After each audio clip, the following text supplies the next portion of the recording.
शब्द आप इस्तेमाल कर रहे हो वो शब्द कहाँ के हैं आपके? संस्कृत से। संस्कृत से हिंदी आई है।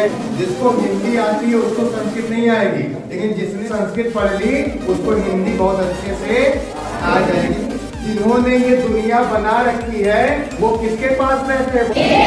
अगर किसी से कभी कुछ मांगना होगा तो दूसरे से मांगोगे या खुद से मांगोगे? एड्रेस मिल गया ना, वो कहाँ रहते हैं? हृदय में रहते हैं ना। उसने हनुमान जी को अपना पूरा ज्ञान दिया, क्योंकि हनुमान जी ने किसको गुरु माना? गुरु माना। ये प्रकृति क्या है? जो कुछ भी आपको दिख रहा है वो क्या है? आप भी गुरु हो। बोलो मैं भी गुरु हूँ। मेरे अंदर भी गुरु है।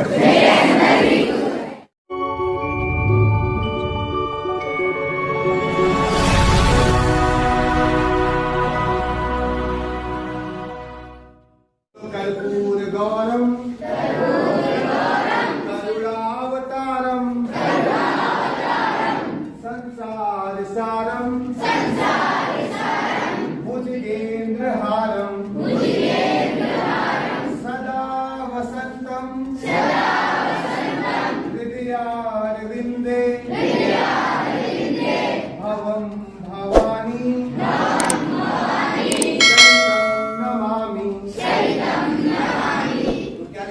कर्पूर गौरम। कर्पूर जानते हो किसको कहते हैं? कपूर को। कपूर को ही संस्कृत में क्या कहते हैं? कर्पूर कहते हैं। कर्पूर का गौर मतलब कि रंग जानते हो कैसा होता है? श्वेत। कैसा होता है? श्वेत। तो उनका रंग कैसा है, उनका गौर कैसा, तो किसके समान है? कर्पूर के समान है, यानी बिल्कुल ही कैसे है? तो श्वेत है। ठीक है। और कैसे अवतार है, यहाँ पे क्या लिखा हुआ है? करुणावतारम। यानी यहाँ पे कोई संधि हुई है तो करुणाधन अवतारम लिखा हुआ। क्या लिखा हुआ? करुणाधन अवतारम। करुणा का बड़ा आ और ये छोटा आ मिलकर क्या हो गया है? बड़ा आ हो गया। ठीक है। तो कौन सी संधि होगी यहाँ पे? कौन सी संधि होगी? बिल्कुल सही बात है। यहाँ पे कौन सी संधि होगी आपकी? वीर की संधि होगी। ठीक है। तो किसके अवतार है? तो करुणा के अवतार है। तुरंत ही कैसे हो जाते हैं? तो तुरंत ही दया में आ जाते हैं। बहुत ही ज्यादा दयावान है। और क्या है? तो संसार सारम। क्या लिखा हुआ है? देखिए बोलो क्या लिखा हुआ है? संसार का सार है। संसार का क्या है? सार। आप सारांश पढ़ते हो ना, एक पाठ होता है, एक पूरी कहानी होता है, और उसका जो लास्ट में निकलता है कि हाँ क्या उद्देश्य था, क्या आपने कहानी से सीखा, तो वो क्या है? संसार के पूरे क्या है? सार है। यानी कि संसार को जानना हो तो किसको जान लो? उनको जान लो, और संसार को आप लोग जान लो। और किसके बारे में बात हो रही है? तो लिखा हुआ है भुजगेन्द्रहारम। जिन्होंने भुजंग को जानते हो आप लोग? भुजंग का मतलब क्या होता है? भुजंग का मतलब क्या होता है? सांप। क्या होता है? सांप होता है। सांप किसकी गर्दन में रहता है? किसके होता है? शिव जी के। ठीक है। तो वही लिखा है जिन्होंने भुजंग को किसमें धारण कर रखा है? हार के रूप में। ठीक है। किस रूप में? हार के रूप में गर्दन में धारण कर रखा है। और अगले में क्या लिखा है? कि सदा वसंतम हृदयारविंद दे।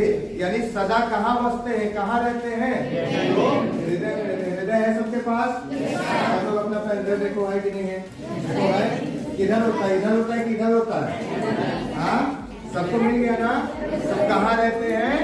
हृदय के अरविंद कमल में। कहाँ रहते हैं?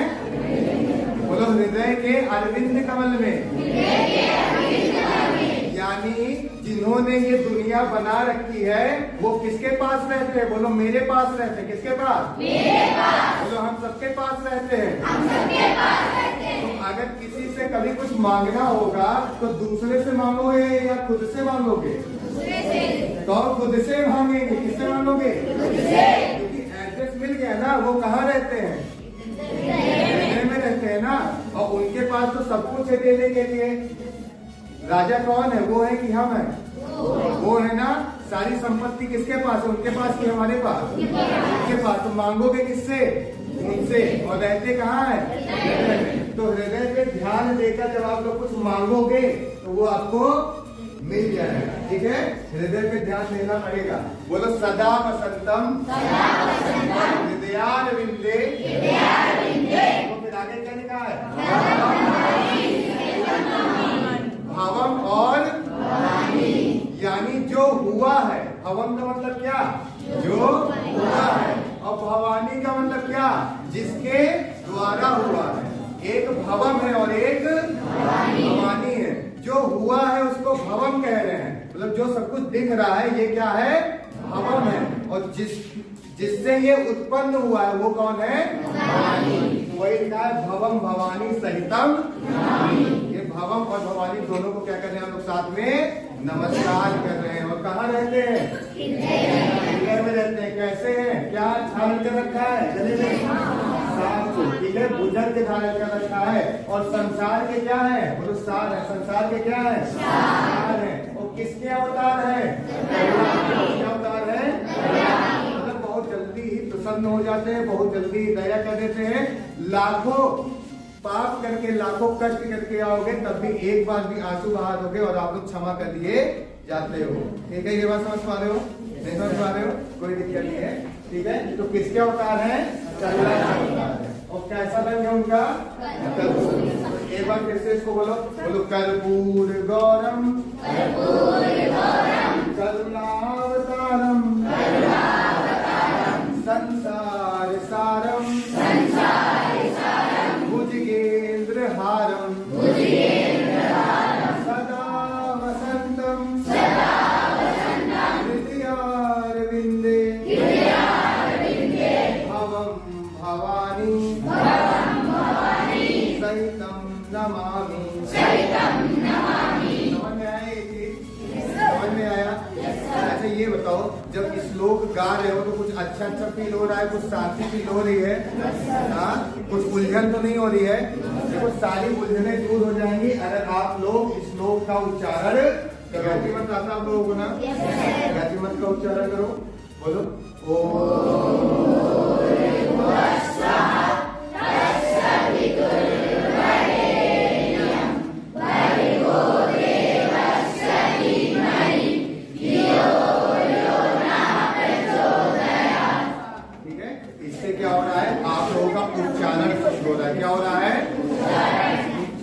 शुद्ध हो रहा है। ठीक है, आप जिस देश में रहते हो, इस देश की जनसंख्या आप लोगों को पता है कितनी है? कितनी है? लगभग अरे 125 करोड़ करके कुछ सुना है क्या? ठीक है, हम लोगों जैसे जो मनुष्य है उनकी संख्या कितनी है इस देश में? 125। ठीक है, वो लोग 125 करोड़ में से लगभग 110 करोड़ लोग जो हैं वो हिंदी बोलते हैं। क्या बोलते हैं? हिंदी बोलते हैं। जब पढ़ लिख के स्कूल से बाहर निकलोगे ना तो हिंदी जितनी काम आएगी उतनी कोई और भाषा काम में नहीं आएगी। और हिंदी किस भाषा से निकली है आपकी? अगर संस्कृत का व्याकरण पढ़ लिया, अगर संस्कृत का व्याकरण पढ़ लिया तो आपको क्या आ जाएगी? हिंदी आ जाएगी। और जितना शुद्ध बोलोगे उतना ही अच्छे से अपने विचार दूसरे तक आप पहुंचा पाओगे। ठीक है, जैसे आपको चॉकलेट चाहिए, आपको क्या चाहिए? चॉकलेट चाहिए आप लोगों को? क्या? हाँ, अच्छा आप लोगों को चॉकलेट तो चाहिए होता है ना? ठीक है, तो चॉकलेट अगर आपको चाहिए और आप अगर भाषा के माध्यम से उसको दूसरे तक पहुंचा ही नहीं पा रहे हो कि हाँ मेरा विचार ये है कि मुझे चॉकलेट चाहिए। ठीक है, आप अगर अगले को हिंदी भाषा आती है और आप इंग्लिश में उससे बोलोगे तो वो समझ पाएगा क्या? आप मेरी बात क्यों समझ पा रहे हो? क्योंकि मैं उस भाषा में बात कर रहा हूँ जो भाषा आप सभी को आती है। अभी मैं किसी ऐसी भाषा में बोलूं जो आपके समझ में नहीं आए तो मेरी बात तो निरर्थक चली जाएगी ना? मेरी बात आपको समझ में नहीं आएगी तो आपको भी उसी भाषा में बात करना है जो इस देश के अधिकतर लोग जिस भाषा को जानते हैं, जिस भाषा को समझते हैं, तभी जाके आप क्या हो पाओगे? सफल हो पाओगे। क्या हो जाओगे? बोलो आ ई उ ए ओंगा आई औचा आया वाराटा लाड़ा निया मा अंगाड़ा नामा इयामा अंगारा नामा झाभाया धाडा धासा जाबा गाडा दासा आपा छाठा था चाटा थावा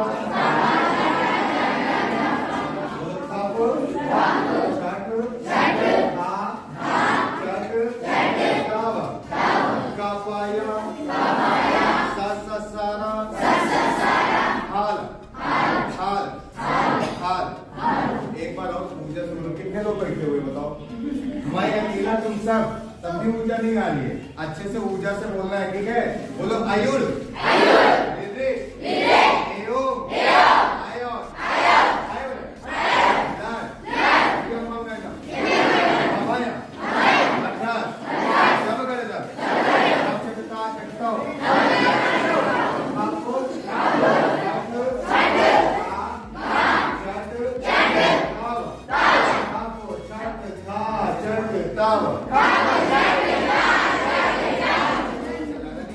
सुर में ऊंचा बोलना है, ठीक है? बोलो कपाया सारा हाल ये आपकी क्या है? वर्णमाला है। क्या है ये? वर्णमाला है। क्या है? छोटा बड़ा पढ़ रखा ना आप लोगों ने? ठीक है। देखो आपको इसमें क्या क्या दिख रहा है? आ दिख रहा है, यही आज दीर्घ आदि हम लोग इसको क्या कहते हैं? छोटे को क्या कहते हैं? रस। छोटे को क्या कहेंगे? रस। बड़े को क्या कहेंगे?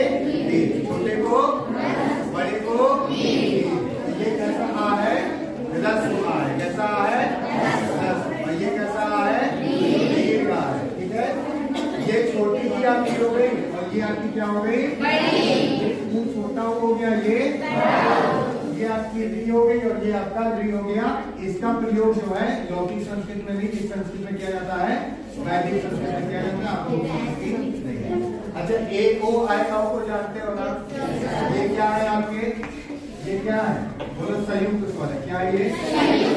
दो स्वरों के मेल से जो नया स्वर बनता है वो क्या कहलाता है आपका? ये आ जो है जब ई से जाकर मिलता है तो क्या बनाता है? ए बनाता है। यही आज आके ऊ से मिलता है तो क्या बनाता है? ओ बनाता है। यही आज बने हुए ए से मिलता है तो क्या बनाता है? बोलो आए। क्या बनाता है? यही आज जब बने हुए ओ से मिलता है तो क्या बनाता है? ए ओ आई आओ। बोलो ए ओ आई आओ। ठीक है। उसके बाद क्या लिखा है? हैवरेट और लर। क्या लिखा है? हैवरेट और लर। ठीक है। हैवरेट के हाथ और अभी उसके लिए हम छोड़ देते हैं। ये क्या लिखा है? या वा गा गा। ये यवरल आखिर क्या है? आप लोगों ने पढ़ा है क्या आज तक? ये यवरल कौन है? तो बोलो अंताइष्ट व्यंजन है। कौन से व्यंजन है? अंताइष्ट क्या है? व्यंजन है। जब हिंदी के वर्णमाला पढ़ोगे तो मिलेंगे ना यवरल? यावा लाला मिलेंगे ना? अब आप कहोगे सर जी यारा लावा पढ़ा है, यावा लाला नहीं पढ़ा है। यारा लावा पढ़ा होगा ना? बोलो यवरल यवरल यवरल। कौन सा सही लग रहा है? यवरल। क्या है? यवरल बोलना। या बा रा ला। या के साथ वा का कॉम्बिनेशन है और रा के साथ ला का। बोलो यवरल। यवरल तक हुआ ना? उसके बाद देखो क्या लिखा है? या मा अंगा रा और ना। क्या लिखा है? देखो ये सारे के सारे पंचमाक्षर है। सारे के सारे क्या है? सारे के सारे पंचमाक्षर है। क्या है? ठीक है। उसके बाद क्या लिखा है आपका? झभय और घटधर। झभय और तो कौन कौन से वर्ण है? झा है, भा है, यहाँ को लिखा जाएगा सात हो गए। तो झा भा घा झा और झा है। इसको भी हम ऊपर से अगर नीचे लिख देंगे तो ये क्या बन जाएगा आपका? झा भा घा झा घा। वही चीज लिखिएगा, झा भा घा झा और झा। उसके बाद आपका क्या लिखा हुआ है? तो जा भा गा डा और दा। तो ये देखिए जा भा गा डा और दा हो गया। फिर आपका क्या लिखा है? खा पा छा ठा था। तो इसको भी अगर मैं लिख देता हूँ, छा हो गया, ये पा हो गया, ये खा हो गया, ये खा हो गया और ये आपका था हो गया। देखो लिखी वही चीज है, खप छठ था, वही चीज लिखी यहाँ पे भी, खप छठ और था। और फिर क्या लिखा है, चा टा ता, और फिर क्या लिखा है आपका का पा। वह नहीं गिना जाएगा और यहाँ भी नहीं गिना जाएगा। तो कौन कौन गिना जाएगा, चा टा ता का और पा। अगर इसको भी हम लोग सीधे सीधे लिख लेते हैं तो क्या बन जाएगा आपका, ये देखिए, ये आपका क्या बन गया, सारे के सारे वर्ग बन गए। वर्ग तो पढ़े होगे ना, गाथा गाथा हल्का पढ़े हो। ये क्या लिखा है, ये कौन सा वर्ग है, पहले बोलो चावल, क्या है चावल, फिर क्या है आपका पावल, फिर आपका क्या है पावल, फिर आपका क्या है, फिर आपका क्या है, कहाँ से बना है, यहीं से बना है, यहाँ पे, इससे ये नहीं बना है, इससे क्या बना है, ये बना। संस्कृत से हिंदी आई है, हिंदी से संस्कृत, जिसको हिंदी आती है उसको संस्कृत नहीं आएगी, लेकिन जिसने जिसने संस्कृत पढ़ ली उसको हिंदी बहुत अच्छे से आ जाएगी, क्योंकि संस्कृत से क्या बनी आपकी हिंदी। अच्छा, लास्ट में क्या लिखा है, सा सा सा और हा। इसको आप लोग क्या कहते हो, इसको आप लोग क्या कहते हो, ये कौन से व्यंजन है, बोलो पूछ में व्यंजन है, कौन से व्यंजन है, कौन से व्यंजन है, पूछ में व्यंजन, सा सा सा और हा। ठीक है, ये बात समझ में आई आप लोगों को कि कहाँ से आया है, तो माहेश्वर सूत्र से ही आपकी हिंदी की वर्णमाला बनी है। पहले माहेश्वर सूत्र बना है, उसके बाद आपके हिंदी की वर्णमाला बनी है। ठीक है, मेरे साथ उच्चारण करो और इस चीज को आप माहेश्वर सूत्र को लिखना। बोलो आयुर दीर्घ मूल स्वर, आयुर दीर्घ मूल स्वर, एवं अयोच संयुक्त स्वर, ओंग औच संयुक्त स्वर, हाइवरट लड़ अंता इस्त, हाइवरट लड़ अंता इस्त, यम मंगलम पंचमाक्षर, यम मंगलम पंचमाक्षर, अभय गणेश चतुर्थ अक्षर, अभय गणेश चतुर्थ अक्षर, जब गणेश तृतीयाक्षर, जब गणेश तृतीयाक्षर, खप छठत द्वितीयाक्षर, खप छठत द्वितीयाक्षर, चटतो कपय प्रथमाक्षर, चटतो कपय प्रथमाक्षर, सक्षाधाल ऊष्म व्यंजन, सक्षाधाल ऊष्म व्यंजन। चलो एक बार पूजा में बोलो आयुर, पूजा में बोलो आयुर,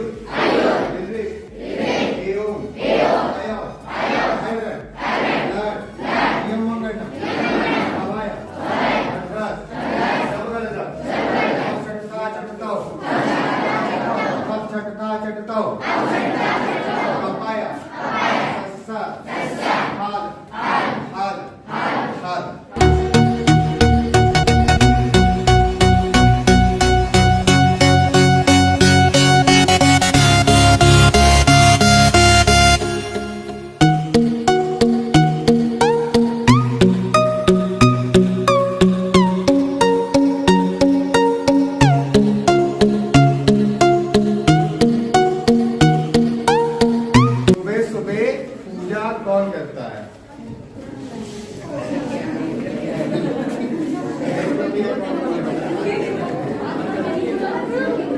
अच्छा ठीक है, जब उठते हो तो सबसे पहले किससे मिलते हो, किससे,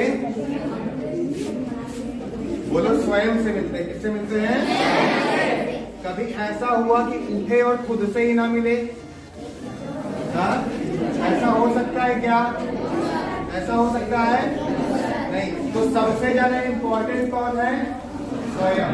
कौन है, स्वयं। स्वयं दिखता है ना सुबह उठने के साथ, सब रिमाइंड होता है ना पिछली सारी बातें, आगे क्या करना है, पीछे क्या किया।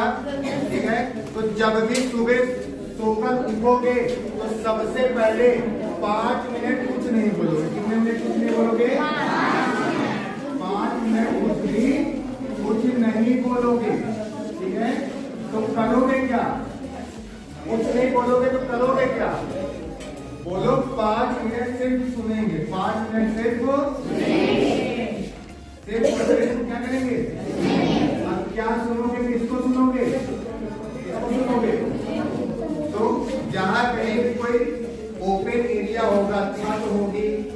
गार्डन होगा, गांव में देखोगे जहाँ ओपन एरिया होगा, जहाँ चिड़िया उड़िया भी अगर हो तो और अच्छी बात है, तो उनकी आवाजों को क्या करोगे, सिर्फ और सिर्फ सुबह उठकर 5 मिनट तक कुछ भी बोलना नहीं है, केवल क्या करना है, सुनना है। इससे क्या बनेगा, इससे क्या बनेगा, बोलो कॉन्सेंट्रेशन पावर बढ़ जाएगा। क्या बढ़ जाएगा, एकाग्रता बढ़ जाएगी। क्या बढ़ जाएगी, एकाग्रता बढ़ जाएगी और आपके पढ़ने की गति क्या हो जाएगी, तेज हो जाएगी। पढ़ने की बुद्धि क्या हो जाएगी, तेज हो जाएगी।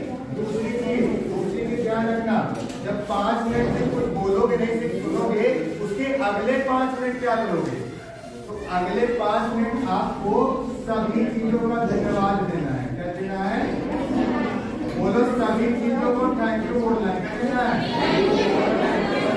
सभी चीजों को थैंक यू बोलो या फिर धन्यवाद। धन्यवाद। आप बताओ किस किस चीज को धन्यवाद बोल सकते हो, बोलो कि हमको माता पिता मिले उसका धन्यवाद बोलो, हमको गुरुजन मिले उसका धन्यवाद,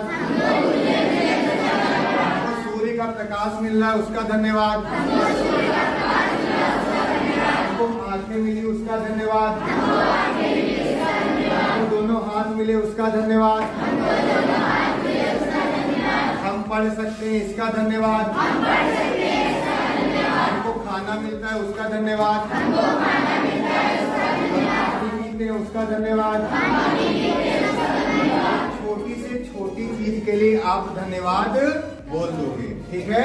धन्यवाद बोलने से क्या होगा, आप लोगों में डर नहीं रहेगा। क्या नहीं रहेगा, धन्यवाद जब जब बोलोगे तब तब अंदर का डर क्या हो जाएगा, खत्म हो जाएगा। कभी भी डर आपको नहीं लगेगा, क्योंकि जब सुबह सुबह ये कार्य करोगे तो दिन भर आपको याद रहेगा कि हाँ सुबह उठते ही मैंने सारी चीजों का धन्यवाद कर दिया था, अब मुझे डरने की कोई जरूरत नहीं है, ठीक है। तो सबसे पहले क्या करोगे, कुछ नहीं बोलोगे, सिर्फ और सिर्फ सुनोगे।